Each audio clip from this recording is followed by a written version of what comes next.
നമസ്കാരം. യു.എസ് മാർക്കറ്റുകളെല്ലാം ഇന്നലെ നെഗറ്റീവിലാണ് ക്ലോസ് ചെയ്തത്. ഡൗ ജോൺസ് 1.61%, S&P 500 0.57%, അതുപോലെ നാസ്ഡാക്ക് 0.26% മൈനസിലാണ് ഇന്നലെ ക്ലോസ് ചെയ്തത്.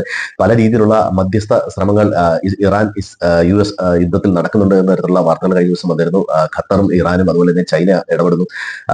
അമേരിക്കയുടെ ഇന്റലിജൻസ് ഏജൻസിയുമായിട്ട് ഇറാന്റെ ഏജൻസി അത്തരത്തിൽ ശ്രമിക്കുന്നു തരത്തിലുള്ള പലതരത്തിലുള്ള ന്യൂസുകളൊക്കെ വന്നിരുന്നു. ആ ന്യൂസുകളെല്ലാം റൂമറാണ് എന്നുള്ള തരത്തിലുള്ള വാർത്തകളാണ് പിന്നീട് വന്നത്. അതുപോലെ തന്നെ ഇറാൻ അവരുടെ അണുവായുധ വികസനം അത് നിർത്തിവെക്കും എന്ന് ഇറാനിയൻ മിനിസ്റ്റർ പറഞ്ഞായിട്ടുള്ള വാർത്തകളുണ്ട്. അത് മണിക്കൂറുകൾക്കുള്ളിൽ അത് ഡിലേ ചെയ്തു. ഇത്തരം റൂമറുകളെല്ലാം ഡിലേ ചെയ്ത് വീണ്ടും ഇറാൻ ഗൾഫ് രാജ്യങ്ങളിലേക്ക് വീണ്ടും അവരുടെ യു.എസ് സൈനിക താവളത്തിലേക്കും അതുപോലെ എംബസികളിലേക്കും ഒക്കെ ആക്രമണം നടത്തുന്നു. ഇതിനിടയ്ക്ക് പല മിസൈലുകളും എണ്ണ ടാങ്കറുകളിലും റിഫൈനറികളിലേക്ക് പതിക്കുന്നു എന്ന തരത്തിലുള്ള വാർത്തകളൊക്കെ വരുന്നുണ്ട്. ഇതേ തുടർന്ന് വീണ്ടും എല്ലാ മാർക്കറ്റുകളും ഒരു സെല്ലിംഗ് പ്രഷറിലേക്ക് വരുന്നു.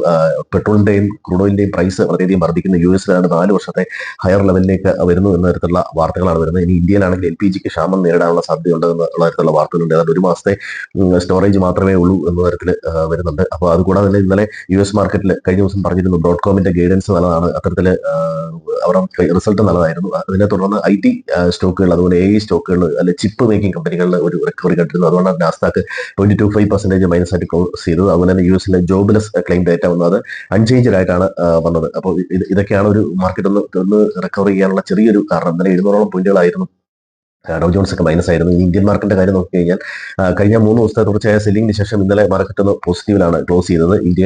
ഒരു ഇന്ത്യൻ റുപ്പിയയും പെട്രോൾ വിലയും ഒക്കെ ഇത് ബാധിക്കും എന്നുള്ള രീതിയിലാണ് ഗോൾഡ്മാൻ സാക്സ് പറഞ്ഞിരിക്കുന്നത്. അതുപോലെ റിലയൻസിനെ സംബന്ധിച്ചിടത്തോളം JM ഫിനാൻസും CLSA ഒക്കെ റിലയൻസിന്റെ സെല്ലിംഗ് പ്രഷർ കുറയുന്നു എന്നുള്ള ഒരു പോസിറ്റീവായിട്ടുള്ള അതിന്റെ സപ്പോർട്ട് ലെവലുകളാണ് എന്നുള്ള ഒരു കമന്റ് ഒക്കെ അവരുടെ ഭാഗത്തു നിന്ന് വന്നിട്ടുണ്ട്.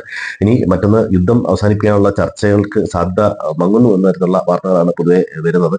അപ്പോൾ യുദ്ധമാണ് ഇനി മാർക്കറ്റിനെ സംബന്ധിച്ചിടത്തോളം ഡയറക്ഷൻ തീരുമാനിക്കുന്നത്. അതുപോലെ ബഹ്റൈനിലെ വീണ്ടും മിസൈൽ റിഫൈനറി പതിച്ചു എന്ന തരത്തിലുള്ള വാർത്തകളൊക്കെ വരുന്നുണ്ട്. ഇന്ത്യയെ സംബന്ധിച്ചിടത്തോളം ഏതാണ്ട് 30 ദിവസത്തേക്ക് റഷ്യയിൽ നിന്ന് ഓയിൽ പർച്ചേസ് ചെയ്യാനുള്ള ഒരു അനുമതി യുഎസിന്റെ ഭാഗത്തു നിന്ന് വന്നിട്ടുണ്ട്. എങ്കിൽ പോലും ഇവിടെ ഡിസ്കൗണ്ട് ഒന്നും കിട്ടില്ല.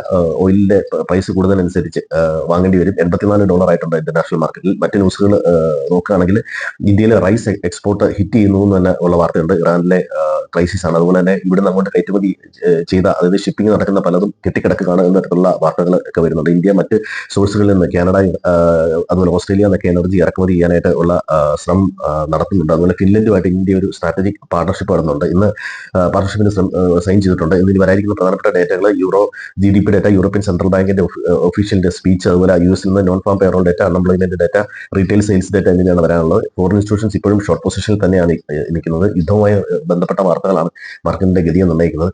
അപ്പം എല്ലാവർക്കും ഒരു പ്രോഫിറ്റബിൾ ട്രേഡിംഗ് ഡേ ആശംസിക്കുന്നു. Thank you.